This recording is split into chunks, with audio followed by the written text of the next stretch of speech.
যার কারণে আকীদায়ে আহলে সুন্নাত ওয়াল জামাতের মতো আকীদা, যে আকীদার পেছনে হুজ্জাতুল ইসলাম ইমাম গাজালি দাঁড়ানো, যে আকীদার পেছনে ইমাম জুয়াইনি দাঁড়ানো, ইমাম রাজি দাঁড়ানো, ইমাম বাকিল্লানি দাঁড়ানো, ইবনে ফাওরক দাঁড়ানো, আসফারাইনি দাঁড়ানো, আবুল হাসান বাহেলি দাঁড়ানো, আবুল হাসান আশআরি দাঁড়ানো, ইমাম মাতুরিদি দাঁড়ানো, বাজদাবি দাঁড়ানো, রাজি দাঁড়ানো, এমন আকীদা আজকে ঘরের মধ্যে পরিচয় দিতে লজ্জাবোধ করে।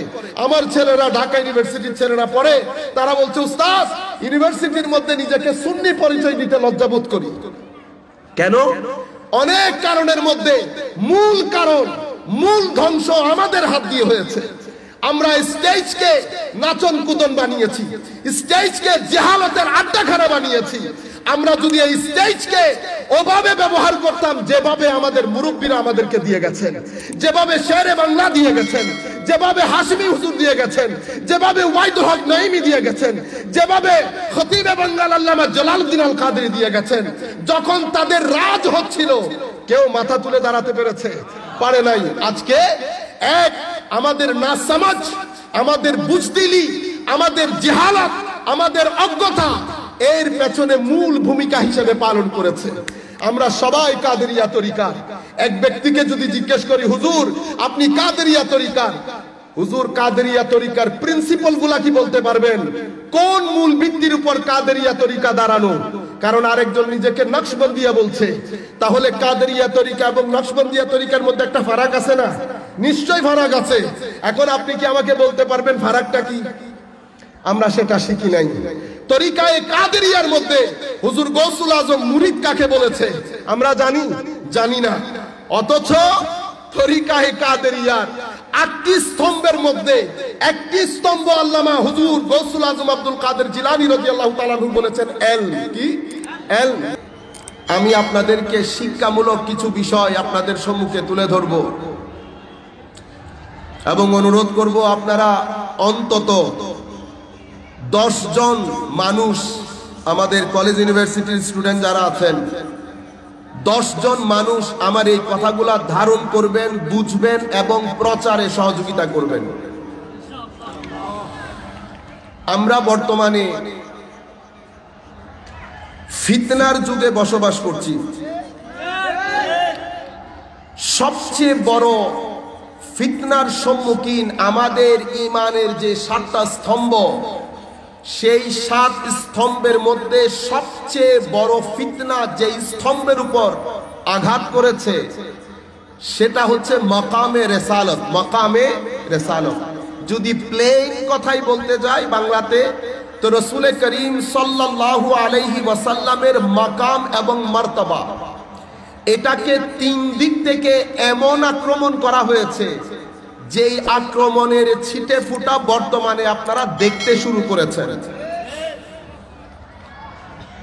প্রথম যে আক্রমণ, আমি আমার এই মূল পয়েন্টে ঢোকার আগে আজকে আমি কুরআনে পাকের আলোকে আল্লাহ রাব্বুল আলামিন যেই আন্দাজে রাসূলে পাককে পরিচয় করিয়েছেন, যেটাকে আপনি বলতে পারেন নবী করিম সাল্লাল্লাহু আলাইহি ওয়াসাল্লাম সম্পর্কে কুরআনে পাকের দেওয়া সহি আকীদা, কুরআনে পাকের দেওয়া সহি আকীদা।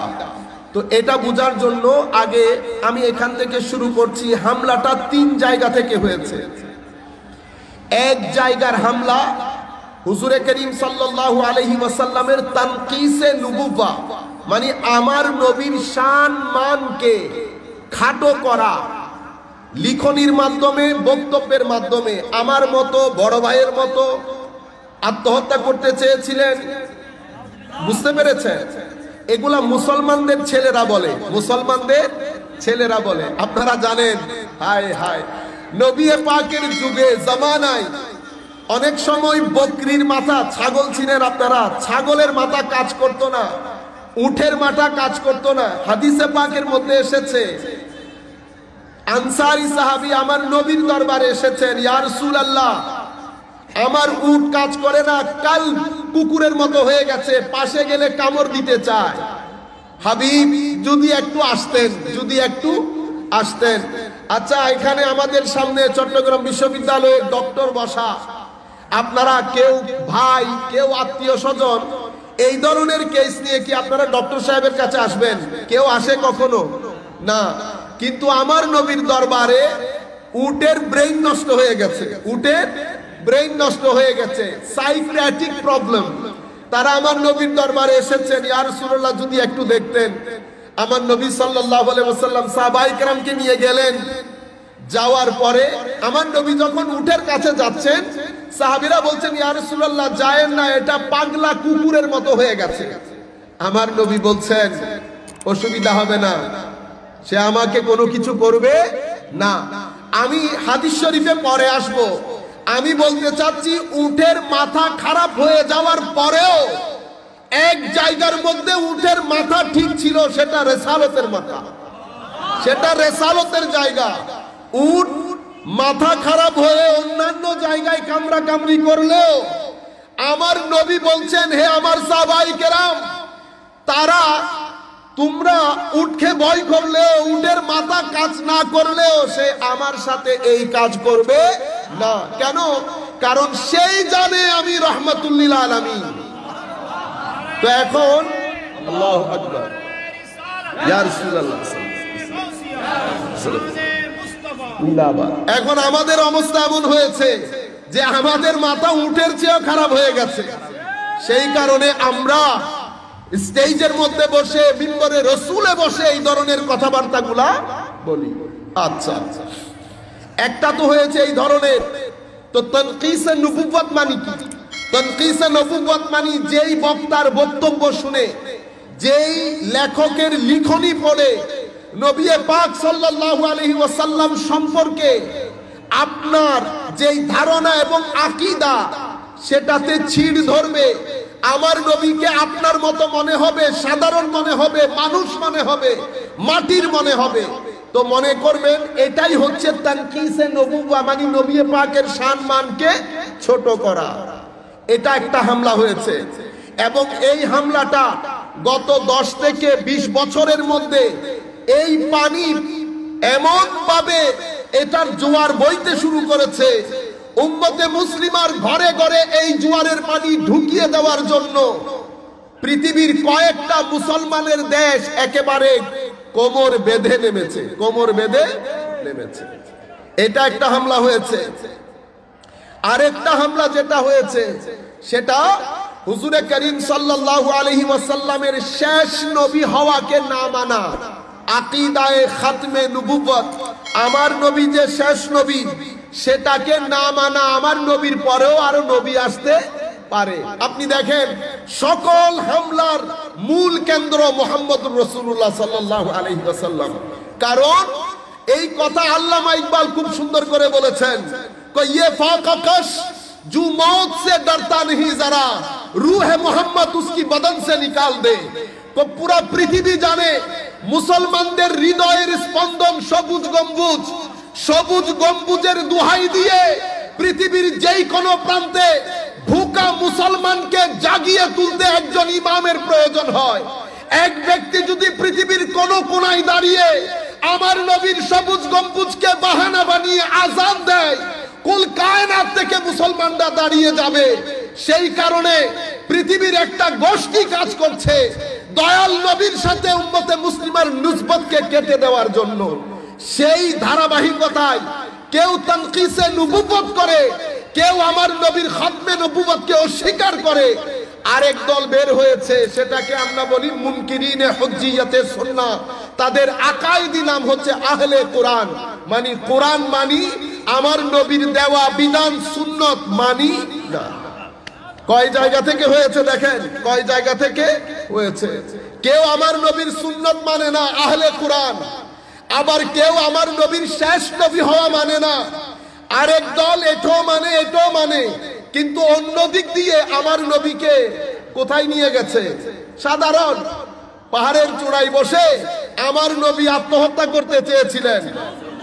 বুঝতে পেরেছেন? এই তিনটা আক্রমণ আমাদের সম্মুখে। এই আক্রমণগুলা কোন জায়গা থেকে হয়েছে? এই আক্রমণের সোর্স দুইটা। কয়টা? দুইটা। আমি আপনাদেরকে বলবো আল্লাহর ওয়াস্তে, আমি সবার জন্য আসি নাই, 10টা মানুষ আমার প্রয়োজন। আপনারা অনেকে এসেছেন সুর শোনার জন্য, অনেকে এসেছেন আমি একটু টেনে টুনে ওয়াজ করবো, এগুলো আমার আসে না। আমি শুধু 10 জন মানুষ আমার টার্গেট, সবাই চলে গেলেও আমার কোনো ক্ষতি নাই। আমি চাচ্ছি 10 জন মানুষ দাঁড়াবে এই অঞ্চলের জন্য। আপনারা তুতা মনার মতো এগুলা পড়বেন। তোতা পাখি কথা বলে না, যেটা বলেন সেটা বলেন। আপনারাও আজকে থেকে শুধু এই তুতা পাখির মতো এগুলা গীত গাইবেন। দুইটা সোর্স থেকে আক্রমণ হয়েছে, একটা ইন্টারনাল, একটা এক্সটার্নাল, একটা ভিতরের, একটা বাইরে। মূল প্ল্যান করেছে বাইরের লোকজন। কারা? তাদেরকে আমরা বলি মুস্তাশরিকিন। এটাকে যদি আমরা ইংরেজিতে বলি ওরিয়েন্টালিস্ট, বাংলাতে বলি পাশ্চাত্যবিদ অথবা প্রাচ্যবিদ। আচ্ছা, তাদের কাজ কি? তাদেরকে নিয়োগ দিয়েছে পশ্চিমা বিশ্ব। পশ্চিমা বিশ্ব তাদের বড় বড় কয়েকজন স্কলারকে নিয়ে রিসার্চ টিম বানিয়েছে। রিসার্চ টিম করে মুসলমানদের উঠা বসা, চাল চলন, সংস্কৃতি, ঈমান, আকীদা, নিসবত সব কিছু নিয়ে একটা গবেষণা হয়েছে। সেই গবেষণা করে তাদের রেজাল্ট দেখেন। তাদের রেজাল্ট কি? সুফিবাদ, যেটা মুসলমানরা বলে খুব ভালো জিনিস, খুব ভালো জিনিস, কিন্তু এটা হিন্দুদের থেকে নেওয়া। আপনি যদি বইগুলা পড়েন, আপনার মনে হবে তাদের মতো মুসলমান প্রেমী আল্লাহর দুনিয়াতে আর নাই। আস্তে আস্তে আস্তে করে আপনাকে নিয়ে যাবে 1 পেজ, 2 পেজ, 3 পেজ। ইমাম গাজালির প্রশংসার শেষ নাই, ইবনে তুফাইলের প্রশংসার শেষ নাই, ইবনে রুশদের প্রশংসার শেষ নাই। আপনি মনে করবেন হাই খোদা, বড় মুসলমান রাইটার, কিন্তু একটা নির্দিষ্ট জায়গায় নিয়ে গিয়ে আপনাকে একটা ইনজেকশন দিবে। এই ইনজেকশন ইনজেক্ট করার পরে আপনার মনে হবে না, আসলে তো কথা ঠিক। সুফিবাদ, তাসাউফ এগুলা তো আসলে পরবর্তী যুগে এসেছে। এগুলা তো হিন্দু, খ্রিস্টান, ইহুদিদের থেকে নিয়ে মুসলমানরা নিজের বলে চালিয়ে দিয়েছে। বুঝতে পেরেছেন? এই জিনিসগুলো আমাদের যারা কলেজ বিশ্ববিদ্যালয়ে পড়েন এবং টিভিতে টক শো করেন, টাই স্যুট পরে স্যুটেড বুটেড হয়ে ইংরেজিতে টক করেন, ওনারা ওই বইগুলা থেকে পড়ে কথাগুলা নিজেদের বলে চালিয়ে দেন। আপনারা মনে করেন বড় জ্ঞানী, অথচ কপি পেস্ট করেন। কি করেন? Copy paste. আপনি দেখেন তাদের কি কি কথা এই বইগুলাতে। মুহাম্মদ রাসূলুল্লাহ সাল্লাল্লাহু আলাইহি ওয়াসাল্লাম নিজেকে নবী বললেও আসলে উনি ছিলেন সমাজ সংস্কারক। উনি কোনো আইন দিতে আসেন নাই, উনি তৎকালীন আরবের যে রীতি নীতিগুলা ছিল সেগুলা থেকে নিয়ে এগুলাকে সুন্নত বলে চালিয়ে দিয়েছে। আসলে সুন্নত বলে কোনো কিছু নাই, এগুলা আরবের রীতিনীতি। আপনি যখন বইগুলা পড়বেন, কিছুদিন আগে দেখলাম আমাদের এক ভদ্রলোক ডিবেট করছেন আমাদের আরেকজন আলেমের সাথে হাদিসে পাকের হুজ্জিয়ত নিয়ে। আমি ওনার কথাগুলা পড়ছি, হাই খোদা, আপনি যদি রিসার্চ করে কিছু বের করতে পারতেন আমার ভালো লাগতো। আমি তো বই খুলে খুলে বলতে পারবো আপনি কোন বইয়ের কোন পেজ থেকে কথাগুলা বলছেন। আপনি ওখান থেকে বসে 2-4 কলম ইংরেজিতে বলে, আমাদের উলামায়ে কেরাম ইংরেজিতে দুর্বল, আপনারা 2-4 কলম ইংরেজিতে বলে আর এত সুটেড বুটেড হয়ে স্মার্টলি কথা বলেন, আমাদের লোকজন এমনিতেই ভয় পেয়ে যায়। উনি আমি নাম ধরছি না, নাম বলছি না, উনি ওই জায়গাগুলো থেকে নিয়ে এক্সাক্ট যেই কথা ইউরোপিয়ান পাশ্চাত্যবিদ, প্রাচ্যবিদরা বলেছেন, উনি সেগুলা বাংলাতে তর্জমা করে এমন ভাব দেখাচ্ছেন মনে হচ্ছে যেন উনি অনেক বড় জ্ঞানী, রিসার্চ করে জিনিসগুলা বের করেছেন। আপনারা বুঝতে পেরেছেন? এই এক বিষয়। তাইলে সুফিয়ায়ে কেরাম, তাসাউফ বলে কোনো কিছু নাই। এই কিতাবের মধ্যে লেখা হচ্ছে যে সুন্নত বলে, ফিকা বলে, যেটাকে আপনারা ইসলামী আইন বলেন, এটা আসলে ইসলামের দেওয়া না। এটা বিভিন্ন সংস্কৃতি থেকে নিয়ে পরবর্তী যুগে মুসলমানদের যারা স্কলার ছিলেন, বড় জ্ঞানী গুণী ছিলেন, ওনারা এগুলাকে কিছু সাইড বাইট করে ইসলাম বলে চালিয়ে দিয়েছে, ইসলামিক শরিয়া বলে। বুঝতে পেরেছেন? আমাদের লোকজন এগুলা পড়ে পড়ে যায়, যাওয়ার পরে একটা নির্দিষ্ট স্থানে গিয়ে ওনারাও কনভিন্স হয়ে যান ঘটনা আসলে এটাই ঘটেছে। আপনারা দেখেন তো, একটা বাইরে। এখন আপনারা আমাদের এখানে আমরা কিছু ভাই দেখি না, আমি নাম নিচ্ছি না, মসজিদে মসজিদে ফিতনা হচ্ছে না, হাত তুলবো, হাত নামাবো, কেরাত আমিন জোরে বলবো, আমিন আস্তে বলবো। সম্মানিত ভাইয়েরা, মুসলমানরা গত 1400 বছরের ইতিহাসে যেই কয়টা জায়গায় মুসলমানরা কিয়ামত পর্যন্ত প্রাউড ফিল করতে পারবে, পৃথিবীর কোন মায়ের ছেলে মুসলমানদেরকে কম্পিট করতে পারবে না, চ্যালেঞ্জ করতে পারবে না, সেই ধরনের একটা জায়গা হচ্ছে আইন। কি? আইন শাস্ত্র। আইন শাস্ত্রের মধ্যে মুসলমানদের যে অবদান, পৃথিবীর ইতিহাসের মধ্যে কেউ মুসলমানদের এই অবদানকে চ্যালেঞ্জ করতে পারবে না। অথচ আমাদের এই ভাইদের কারণে তারা কি বলছে? কেউ বলছে সুন্নত নাই, ওনারা এসে বলছে ফেকা ফতোয়া নাই। আপনারা বুঝতে পেরেছেন? ফেকা নাই, সুন্নত নাই।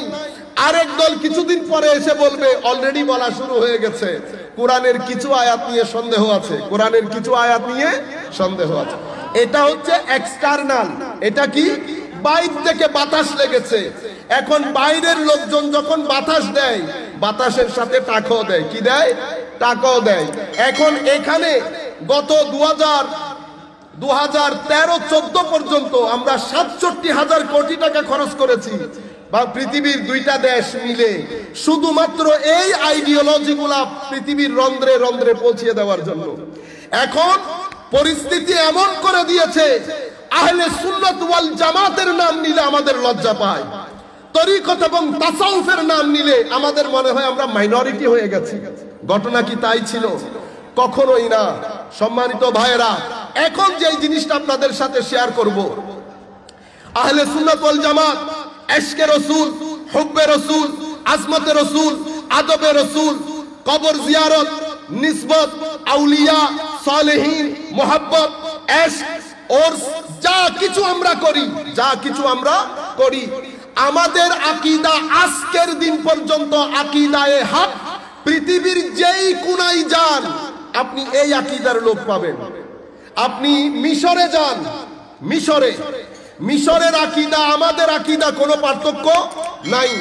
কিয়াম মিলাদ থেকে শুরু করে, ঈদে মিলাদুন নবী থেকে শুরু করে, ফাতিহা দুরুস থেকে শুরু করে, আমরা যেটা করি মিশরও সেটা করে।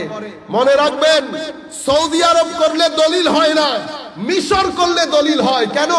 কারণ মিশরের বুকে আজহার বিশ্ববিদ্যালয় নামে যেই বিল্ডিং আছে, সেই বিল্ডিং পুরা পৃথিবীর ইসলামিক ক্লাসিক্যাল সায়েন্স, ইসলামী জ্ঞান বিজ্ঞানকে নেতৃত্ব দেয়। সেই কারণে আজহার বিশ্ববিদ্যালয় থেকে ফ্ল্যাগ যেটা উঠে, সেই ফ্ল্যাগের সামনে পুরা পৃথিবীর ইসলামী জ্ঞান বিজ্ঞানের ফ্ল্যাগ নুয়ে পড়ে। সেই কারণে এটাকে কিবলাতুল ইলম বলে, কিবলাতুল ইলম। তাইলে আজহার বিশ্ববিদ্যালয়, মিশর, আকীদা আপনার। আপনি ওখান থেকে সিরিয়ায় আসেন, সিরিয়ার আকীদা আপনার। উরুস বলেন, নিসবতে রাসূল বলেন, হুব্বে রাসূল বলেন, কিয়াম মিলাদ বলেন, সিরিয়ার আকীদা আপনার।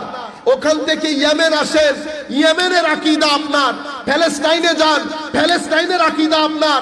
এরপরে আপনি যাইতে যাইতে রাশিয়া চলে যান, রাশিয়ার ওই বেল্ট, রাশিয়া, উজবেকিস্তান, সামারকান্দ থেকে শুরু করে আফগান তুস পর্যন্ত ওই পুরা বেল্ট, যেই বেল্টকে আপনি বন্ধ করে দিলে 60% কিতাবাদি বন্ধ করে সমুদ্রে নিক্ষেপ করতে হবে।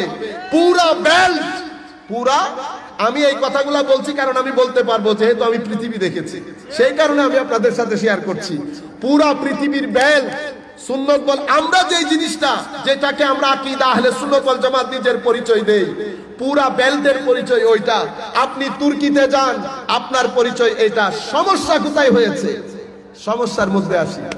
সমস্যা হয়েছে আমাদের কেস অনেক স্ট্রং, কেস অনেক স্ট্রং। মনে রাখবেন, বিচারক যদি নিজের চোখে হতে দেখে, হত্যাকাণ্ড হতে দেখে, তো বিচারক নিজের চোখে হত্যাকাণ্ড দেখলে ওই দেখা অনুযায়ী বিচারক ফয়সালা দিতে পারে না। বিচারক ফয়সালা দেয় দুই উকিলের ফ্যাক্টস এন্ড ফিগারস অনুযায়ী। আপনি যেই দলিল আদিল্লা দিয়েছেন, সেই প্রমাণাদির উপর ভিত্তি করে বিচারক রায় দিতে হয়। আমার কেস শক্ত, কিন্তু উকিল দুর্বল, উকিল দুর্বল। আমরা কি কাজ করেছি? লেখাপড়া ছেড়ে দিয়েছি, লেখাপড়া ছেড়ে দিয়েছি। আমরা যাদেরকে মুনকেরিন বলি, যাদেরকে বলি যে এরা বাতিল, রাত দিন এক করে দিয়েছে লেখাপড়া করতে করতে, তারা এটাকে মিশন হিসেবে নিয়েছে, আমরা নিয়েছি ঢং হিসেবে। কি হিসাবে? কথা একটু ভারী হয়ে যাচ্ছে। ভারী এই কারণে হচ্ছে, আমি চতুর্দিক দেখে, আপনাদের দেখে আমি ত্যক্ত বিরক্ত। আপনারা এলম ছেড়ে দিয়েছেন।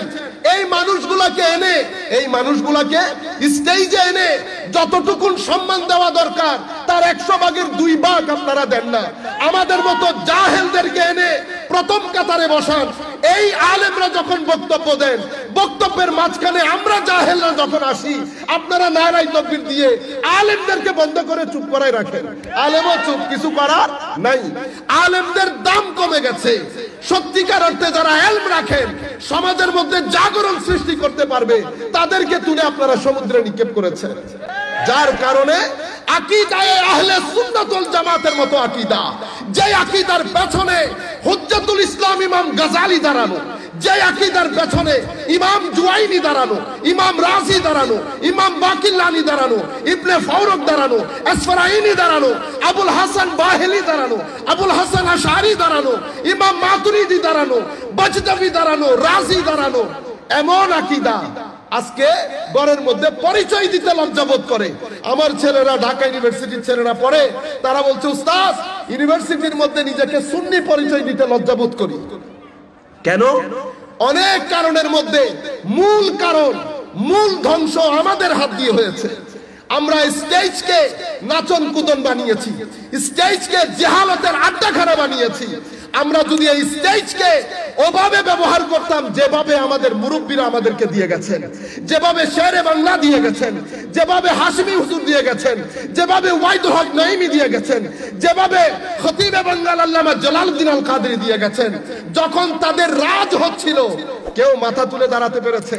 পারে নাই। আজকে আমাদের নাসমাজ, আমাদের বুজদিলি, আমাদের জাহালাত, আমাদের অজ্ঞতা এর পেছনে মূল ভূমিকা হিসেবে পালন করেছে। আমরা সবাই কাদেরিয়া তরিকার।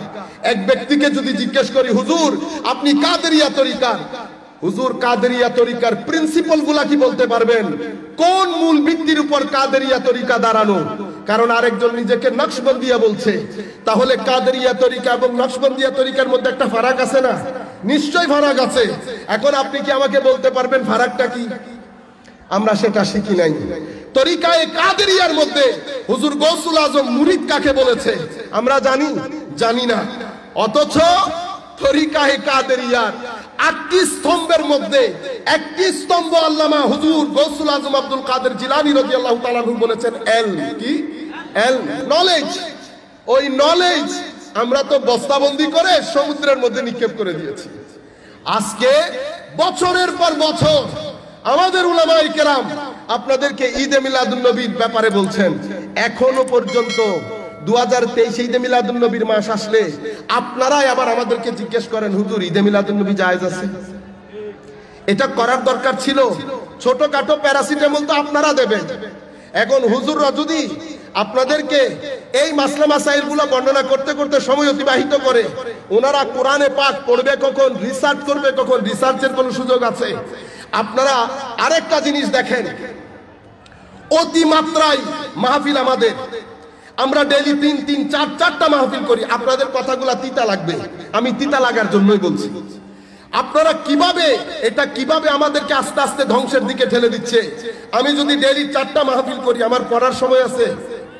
আমি যদি মাসে বছরে 6-7 মাস রাত দিন মাহফিল করি, আমি লাইব্রেরিতে কখন বসবো? আমি লাইব্রেরিতে বসতে পারছি না। যেহেতু লাইব্রেরিতে বসতে পারছি না, আমার এখানে কোনো প্রোডাকশন নাই, কোনো রিসার্চ নাই, কোনো কিতাবপত্র নাই। আমি মডার্ন ডিমান্ড বুঝতে পারছি না, রিসার্চ করার চিন্তা করার সময় পাচ্ছি না। আমার ছেলেরা তারা কোন সমস্যার মধ্যে পড়ছে, পরবর্তীতে কোন সমস্যার মধ্যে পড়বে, এগুলা সব কিছু দেখার জন্য আমি লাইব্রেরিতে নিরবিচ্ছিন্নভাবে বসে গবেষণার প্রয়োজন ছিল। সেই সময় আপনারা আমাকে দেন নাই। এদিকে আমারটা বন্ধ, অন্যদিকে জোয়ার বয়ে দিয়েছে। অন্য লাইনের লোক জোয়ার বয়ে দিয়েছে। আকীদার কিতাব, আমলের কিতাব, তাসাউফের কিতাব, সমস্ত কিতাবের ট্রান্সলেশন তাদের। আমাদের এখানে আমরা 3টা ফতোয়া নিয়ে অমুককে কাফের। এখন আপনারা দেখছেন না ওইটা দেব কি দেব না? কেন ঘটনা ঘটেছে? কারণ অজ্ঞতা এবং উগ্রতা দুইটাই আমাদের ভিতরে চলে এসেছে। দুই জিনিস যখন একটা মানুষ, আমি এই শব্দটা উর্দুতে বললে আপনারা বুঝবেন, বাংলাতে বললে কেমন কেমন লাগে, আমার জবান দিয়ে আসে না জিনিসটা। ছেচোরেপন, অজ্ঞতা এবং উগ্রতা, বাংলা তো আমরা এই ধরনের শব্দ ব্যবহার করি, আপনারা বুঝে নেন। অজ্ঞতা এবং উগ্রতা যখন কারো পকেটে আসে, এটা মানুষের ব্যক্তিত্বকে ছেচুরা পানের দিকে নিয়ে যায়, মানুষের ব্যক্তিত্বকে ওই জায়গার মধ্যে নিয়ে যায়। কারণ আমরা রাত দিন এই জিনিসগুলা থেকে বের হতে পারছি না, অথচ আমাদের আইম্মায়ে কেরাম কোনো কিছুতেই আমাদেরকে বন্ধ করে সব ক্রিস্টাল ক্লিয়ার করে দিয়ে গেছেন। আমরা এদিকে আমাদেরকে নিয়ে ব্যস্ত, হুজুর সুন্নি কিনা, হুজুর আমাকে বলছে তুমি সুন্নি কিনা। আমরা একজন আরেকজনের কাছে সুন্নির প্রমাণপত্র দিতে দিতে আরেকজন সিলেট পৌঁছে গেছে, আরেকজন সিলেট পৌঁছে গেছে। কিছুদিন আগে এক জায়গায় গিয়ে আমি ট্রান্সলেশন গুলা দেখছিলাম তাদের করা, ইন্না লিল্লাহি ওয়া ইন্না ইলাইহি রাজিউন। আমি ইমাম গাজালিকে চিনি, ইমাম গাজালি পড়েছি, আমি ইমাম গাজালির টপ টু বটম পর্যন্ত পড়ি। ইমাম গাজালি কি বলে, কি ধরনের বলে, কোন জায়গায় কোন আন্দাজে কথা বলে। ইমাম গাজালির ইহয়া উলুমুদ্দিনের 2-3 পেজ পড়ে আমি জিহ্বায় কামড় দিয়েছি, কারণ এই কথা ইমাম গাজালি বলেন নাই। ইহয়া উলুমুদ্দিন মোটামুটি দেখার আমার সুযোগ হয়েছে। অনুবাদের মধ্যে এরকম খিয়ানত করা হয়েছে, কোন পরবর্তী প্রজন্ম যখন এই বাংলা বইগুলা নিয়ে পড়বে, তারা ইমাম গাজালির আসল আকীদা খুঁজে পাবে না। সয়লাব করে দিয়েছে কিতাব দিয়ে, কাশফুল মাহজুব দিয়ে, আওয়ারিফুল মাআরিফ দিয়ে, যেগুলা তরিকত এবং তাসাউফের কিতাব। যেই তরিকত এবং তাসাউফ দিয়ে আমরা চলি, সেই কিতাবগুলা পর্যন্ত তাদের মাধ্যমে বাংলায় অনুবাদ হয়েছে। আপনারা বুঝতে পেরেছেন? তাহলে একটা এক্সটার্নাল হয়েছে আর একটা ইন্টারনাল আক্রমণ হয়েছে। ইন্টারনাল আক্রমণ কাদের মাধ্যমে হয়েছে আপনারা ভালো করে বুঝতে পারছেন। ইন্টারনাল আক্রমণ কাদের মাধ্যমে সম্পাদিত হয়েছে? 2 আক্রমণ, ইন্টারনাল আক্রমণ এবং এক্সটার্নাল আক্রমণ। এই 2 আক্রমণ সফলতার পেছনে মৌলিক ভূমিকা আমরা পালন করেছি। কিসে? আমরা লেখাপড়া ছেড়ে দিয়েছি, আমরা লেখাপড়া ছেড়ে দিয়েছি। কেন যেন আমাদের থেকে রূহ বের হয়ে গেছে। রূহ এমনিতে তো সব জায়গা থেকে রূহ বের হয়ে গেছে, সবকিছুর মধ্যে ইস এবং রাস দুইটা জিনিস থেকে গেছে। ইস এবং রাস, ইসিম মানি নাম, রসম মানি রেওয়াজ। নাম এবং রেওয়াজ রয়ে গেছে, রূহ বের হয়ে গেছে। রূহ বের হয়ে গেলে মানুষকে কি বলেন আপনারা? লাশ বলেন। তো রূহ বের হয়ে যাওয়ার কারণে যেই আপিল হওয়ার কথা ছিল, যেই বিপ্লব সৃষ্টি হওয়ার কথা ছিল, সেই বিপ্লব সৃষ্টি হচ্ছে না, সেই আপিলও হচ্ছে না। অথচ আমাদের একটা মিশন ছিল। ইয়া রাসূলুল্লাহ, আমার মিশন কি? কোরআন বলছে তোমার মিশন ইখরাজুন নাস মিনাজ যুলুমাতি ইলান নূর। তুমি মানুষকে অন্ধকার থেকে আলোর পথে নিয়ে যাবা, এটা তোমার মিশন। তোমার মিশন কি? তোমার মিশন লিয়ুবাইয়িনা লাহুম, দ্বীনের বায়ান, দ্বীনের তাবলীগ ক্রিস্টাল ক্লিয়ার করে মানুষের সামনে প্রচার করা তোমার মিশন। তোমার মিশন কি? তোমার মিশন হচ্ছে মানুষের সামগ্রিক জীবনে পরিবর্তন আনার জন্য চেষ্টা প্রচেষ্টা করা, যেটা আম্বিয়ায়ে কেরামের ছিল, সেটা তোমার মিশন। আমাদের মিশন সেটা আছে। আচ্ছা ইয়া রাসূলুল্লাহ, মিশন তো বুঝলাম, এখন ভিশন কি হবে? আল্লাহর দয়া বলবো, আমাদের সেই ভিশনারি লিডার যারা পূর্বে ছিলেন, সেই লিডারগুলো আমরা লস করে ফেলেছি। ভিশনারি লিডার তাকে বলেন যার সামনে পিছনে অতীত দেখে অতীত থেকে শিক্ষা গ্রহণ করে, বর্তমান তাদের সামনে থাকে, ভবিষ্যৎ 100 বছর পর্যন্ত তারা দৃষ্টি দিয়ে দেখে, ভবিষ্যৎ দেখে, অতীত থেকে শিক্ষা গ্রহণ করে যারা বর্তমানের জন্য প্ল্যান বানাতে পারে তাদেরকে নেতা বলে, তাদেরকে নেতা বলে। এটাকে ভিশন বলে, এটাকে ভিশন বলে। কিন্তু আমরা সেই আন্দাজে আমাদের এখানে সেই বিপ্লবের সৃষ্টি করতে আমরা পারি নাই, আমরা আমাদের মিশন পৌঁছাইতে পারি নাই। দেখি আপনাদের মধ্যে আপনারা যারা আছেন, আমার মিশন আমি সুন্নিয়ত প্রচার করা আমাদের মিশন, ঠিক না? তো সুন্নিয়ত প্রচার করার জন্য হায় হায় হায় কোরআন, আমি সুন্নিয়ত প্রচার করা মানে কোরআন প্রচার করা না। তো কোরআনের সাথে আমার সম্পর্ক 4টা। প্রথমে পড়বো, অতঃপর বুঝবো, অতঃপর আমল করব, অতঃপর প্রচার করব। কয়টা পেয়েছেন? তিলাওয়াত, রেসিটেশন, আন্ডারস্ট্যান্ডিং, বুঝা, তারপরে কি 3 নাম্বার আমল করা, 4 নাম্বার হচ্ছে প্রচার করা। এই 4টা জিনিস এই আন্দাজে আপনাকে করতে হবে। তিলাওয়াত করা, বুঝা, আমল করা, অতঃপর প্রচার করা।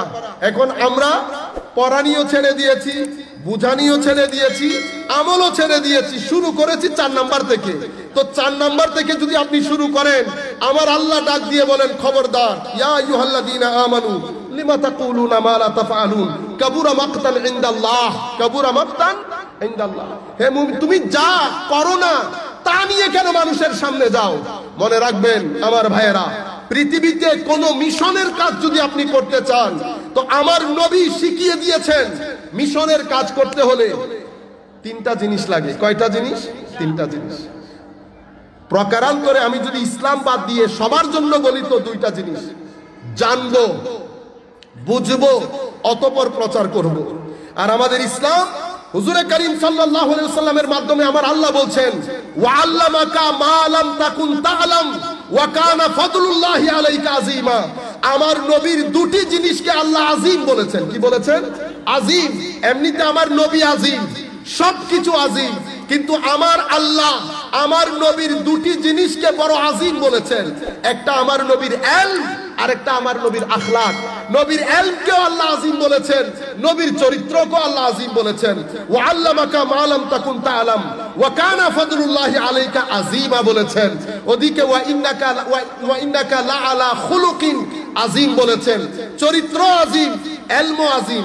আমার আল্লাহ বলছেন আমার নবীর ইলম আযীম। আপনি আয়েশা যদি বলেন আমার নবী জানতেন না, আল্লাহর কথার সাথে আপনার কথা হয়েছে? আযীম মানে বুঝেছেন? আযীম মানে হচ্ছে আমার আল্লাহ বসে বলতেছেন, হাবিব ওয়াও। কি বলেছেন? ওয়াও। আমি দিয়েছি, আল্লাহ নিজে দিয়েছেন। ইলম দিয়ে আমার আল্লাহ বলছেন, ইলম বলতে নবী পাকের মাকামে নবুয়ত, আমার নবীর নবুয়তের মাকামকে আল্লাহ এত উচ্চতর স্থান দিয়েছেন। আল্লাহ খুদ বলছেন হাবিব আযীম, গ্রেট, গ্রেট। আরেকটা জায়গা চরিত্র, আমার নবীকে আল্লাহ আমার নবীর চরিত্র সাজিয়ে খুদ আল্লাহ বলছেন হাবিব, গ্রেট, ওয়াও।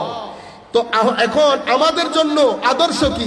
আপনি যখন কোনো মিশন প্রচার করতে চাইবেন, 2টি জিনিস আপনি যদি ছেড়ে দেন, আপনি আপনার মিশন জীবনে বাস্তবায়ন করতে পারবেন না। 2টা জিনিসের নাম ইলম এবং আখলাক। ইলম এবং আখলাক। আমার মধ্যে ইলম নাই, যদি আমার ভিতরে ইলম না থাকে, আমাকে কেউ গ্রহণ করবে না। আপনি জানেন সুফিয়ায়ে কেরাম, তাসাউফ, তরিকত, পৃথিবীর কোন ইমাম, পৃথিবীর কোন আলেম যাদেরকে ইমাম এবং আলেম বানা হয়, কারণ আমি এই কথা বলতে পারছি এই কারণে, তাসাউফ আমার সাবজেক্ট, আকীদা আমার বিষয়, মডার্ন থট আমার বিষয়, পড়েছি, মোটামুটি টুকটাক ছাত্রদের সাথে কথাবার্তা বলি। এই তাসাউফের মধ্যে ইলমুত তাসাউফ, এবং আমি যার ছাত্র, হয়তো আমি এই কথা বলতে পারতাম না যদি আমি আমার শিক্ষকের কাছে এই কথা না শুনতাম। আমাদেরও তো একটা লিমিটেশন আছে, কিন্তু আমি এতটুকুন বলতে পারি, তাসাউফের লেখা কিতাবগুলো আমরা পড়তে না পারলেও অন্তত ঢাল দেখেছি। তো তাসাউফের ব্যাপারে আমরা যেটাকে পীর মুরিদি বলি, তরিকত বলি, সুলুক বলি, পৃথিবীর কোন ইমাম, পৃথিবীর কোন আলেম তাসাউফকে অস্বীকার করে নাই। কেন জানেন? শুধু ইলম এবং আখলাকের কারণে। সুফিরা যিনি যেখানে ছিলেন, উনি ওই যুগের সবচেয়ে বিখ্যাত মুহাদ্দিস, মুফাসসির, এবং আমার নবীর চরিত্রকে জাহেরান বাতেনান সবচেয়ে বেশি যারা কপি করেছেন তাদেরকে আল্লাহর ওলি বলা হয়, তাদেরকে আল্লাহর ওলি বলা হয়। মাসলা মাসাইলের মধ্যে ইখতিলাফ হয়েছে, কিন্তু তাসাউফ বিষয়ক ইখতিলাফ কেউ করে নাই। আপনারা জানেন ইবনে তাইমিয়ার মতো ব্যক্তি, উনি তাসাউফের প্রমাণ দিতে গিয়ে কোরআনে পাক থেকে 4টা আয়াতে কারিমা নিয়েছেন। 4টা আয়াতে কারিমা, সেটা কোন সুফিয়ায়ে কেরাম, বড় বড় সুফিয়ায়ে কেরামও নেন নাই। যার ইস্তেশহাদ, যার ইজতিহাদ, যার ইস্তেমবাদ, যিনি যার মতো করে কোরআন ও সুন্নাত থেকে ডিরাইভ করেছেন, উনি কোরআনে পাক থেকে প্রথম আয়াত নিয়েছেন। কি বলেছেন? ইন্নামাল মুমিনুন আল্লাযীনা ইযা যুকিরাল্লাহ ওয়াজিলাত কুলুবুহুম। উনি সুফিয়ায়ে কেরাম, আউলিয়ায়ে কেরামের শান বর্ণনা করতে গিয়ে প্রথম কোরআনে পাকের আয়াত নিয়েছেন। তো সুফি ওলি, আল্লাহ কোরআনে পাকের মধ্যে বলেছেন মুমিনে হক তারা আল্লাহর জিকির করলে যাদের অন্তরে কাঁপুনি ধরে যায়, কাঁপুনি ধরে যায়, এমন কাঁপুনি মনে হয় অন্তর বের হয়ে আসবে, অন্তর বের হয়ে আসবে। উনি এই আয়াতগুলা সুফিয়ায়ে কেরামের কথা বলতে গিয়ে বলেছেন। এক অন্য আয়াত নিয়েছেন, আল্লাহু নাযালা আহসানাল হাদিস কিতাবাম মুতাশাবিহাম মাসানি তাকশাইরু মিনহু জুলুদুল লাযিনা ইয়াখশাউনা রাব্বাহুম সুম্মা তালিনু জুলুদুহুম ওয়া কুলুবুহুম ইলা যিকরিল্লাহ। উনি দ্বিতীয় আয়াত নিয়েছেন যেটা আল্লাহ কোরআনে পাকের মধ্যে বলেছেন, আল্লাহর আহলে হক যারা মর্দে হক তাদের সামনে যখন কোরআনের জিকির করা হয়, কোরআনের তিলাওয়াত হয়, আল্লাহর জিকির হয়, ভয়ে তাদের গায়ের ক্যাশ দাঁড়িয়ে যায়। অতঃপর আল্লাহর জিকির তাদের অন্তরে সুশীতল বাতাস বয়ে দেয়। এই যে ইমানের কৈফিয়ত, এই যে ইমানের স্বাদ, এগুলা দিয়ে উনি প্রমাণ করেছেন এটা আউলিয়া কেরামের শান, সাধারণ মুসলমানের শান এটা না। এটা কে করেছেন? ইবনে তাইমিয়া করেছেন। এই ইবনে তাইমিয়া কলবের কথা বলতে গিয়ে দারুণ একটা কথা বলেছেন। উনি বলেছেন আল্লাহ রাব্বুল আলামিন ইহুদিদেরকে বলেছে যে তাদের অন্তর পাথরের মতো হয়ে গেছে। সুম্মা কাসাত কুলুবুহুম ফাহিয়া কাল হিজারা। কিসের মতো হয়ে গেছে? পাথরের মতো। কলব, আল্লাহ রাব্বুল আলামিন এখানে পাথরকে তিন ধরনের ক্যাটাগরিতে বর্ণনা দিয়েছেন। তো উনি বলছেন এখানে আসলে পাথরের বর্ণনা দিলেও আল্লাহ রাব্বুল আলামিন এখানে কলবের বর্ণনা দিচ্ছেন। পাথরের সূরতে আল্লাহ কলবের বর্ণনা দিয়ে বলেছেন কলবও তিন ধরনের। প্রথম ধরনের কলব কোনটা? ওয়া ইন্না মিনাল হিজারাতি লামা ইয়াতাফাজ্জারু মিনহুল আনহার। তো পাথরের মধ্যে কিছু পাথর এমন আছে, কলবের মধ্য থেকে কিছু কলব এমন আছে তাকওয়া পরহেজগারির কারণে, ইখলাসের কারণে, রাত্রিবেলায় সিজদার কারণে, অতিমাত্রায় তিলাওয়াতে কোরআনের কারণে, সাদকা খায়রাতের কারণে, মুহাব্বতে ইলাহির কারণে, খৌফ এবং খুশুর কারণে, আল্লাহ রাব্বুল আলামিনের দুই কুদরতির কদমের মাঝখানে পুরা জিন্দেগি সিজদায় লুটে থাকার কারণে মাওলায়ে করিম ওই সমস্ত সিনার মধ্যে আল্লাহ স্পেশাল নূর দান করেন, নূর দান করেন। নূর বাড়তে বাড়তে সেটা নূরের মহাসমুদ্রে পরিণত হয়। একটা সময় এমন আসে অন্তর ফেটে নূরের জোয়ার যখন বের হয়, লক্ষ লক্ষ মাইল পর্যন্ত হাজারো অনুর্বর কলবকে উর্বরতা শক্তি দান করে। আমি ইবনে তাইমিয়ার এই আচরণ, এই ব্যাখ্যা দিয়ে বুঝলাম যে এই যে সিনার বর্ণনা আল্লাহ কোরআনে পাকের মধ্যে দিয়েছেন, এটাকে আমরা সুফিয়ায়ে কেরামের ভাষায় গৌসুল আজম বা কুতুব বলি। কারণ এই ধরনের একটা সিনা থেকে পানি বের হয়েছে, সেই সিনার নাম গৌসুল আজম আব্দুল কাদের জিলানী। বাগদাদের জমিনে যখন জোয়ার বয়ে গেছে, বাংলাদেশের চট্টগ্রামের জমিনে আমরাও সাইরাব হয়ে গেছি। আজকে আমরাও কেউ কাদেরিয়া তরিকার হুজুর খাজা মাইনুদ্দিন চিশতি হাসান সানজারি, ওখান থেকে সিনা কোরআনে পাকের আয়াতের ধরন দেখেন, ইয়াতাফাজ্জারু মিনহুল আনহার, তাফজির হয়েছে, পেটে পানি বের হয়েছে। জোয়ার এমন ছিল লাখ মাইল দূরে অসংখ্য অনুর্বর জমিকে উর্বরতা দান করেছে, তাকওয়া পরহেজগারি দান করেছে। এগুলা এক একটা এক এক তরিকায় ভূষিত হয়েছে। এখানেও পানির কথা বলেছে। সূরা জিনের মধ্যে আল্লাহ বলছেন ওয়াল্লাহু ইসতাকামু আলাত তারিকা লাসকাইনাহুম মাআন গাদাকা। তো পানি এখান থেকে বের হয়েছে, সেই পানির উপর যদি তোমরা ইস্তেকামত অটল থাকতে, সেই পানির উপর যদি তোমরা অটল থাকতে, পানি কোনটা? কোনটা কাদেরিয়া তরিকার পানি, কোনটা নকশবন্দিয়া তরিকার পানি। যেটা নকশবন্দিয়ার সিনা থেকে বের হয়েছে সেটা সেই তরিকার হয়েছে, যেটা হুজুর খাজা মাইনুদ্দিন চিশতির সিনা থেকে বের হয়েছে সেটা চিশতিয়া তরিকা হয়েছে। সূরা জিনের মধ্যে আমার আল্লাহ বলছেন তোমরা যদি সেই তরিকার উপর ইস্তেকামত থাকতে, শুধু নামের সাথে লিখে দিলে হবে না, শুধু নামের সাথে লিখে দিলে হবে না, ইস্তেকামতের সাথে অটল থাকতে, সেই তরিকার মধ্যে যে যে জিনিসগুলো তোমাকে করতে বলেছে সেটার সাথে যদি লেগে থাকতে, লাসকাইনাহুম মাআন গাদাকা, আমিও তোমাকে তোমার সিনার মধ্যে অপ্রতুল একেবারে অসীম পানিতে তোমার অন্তরকে ভিজিয়ে দিতাম।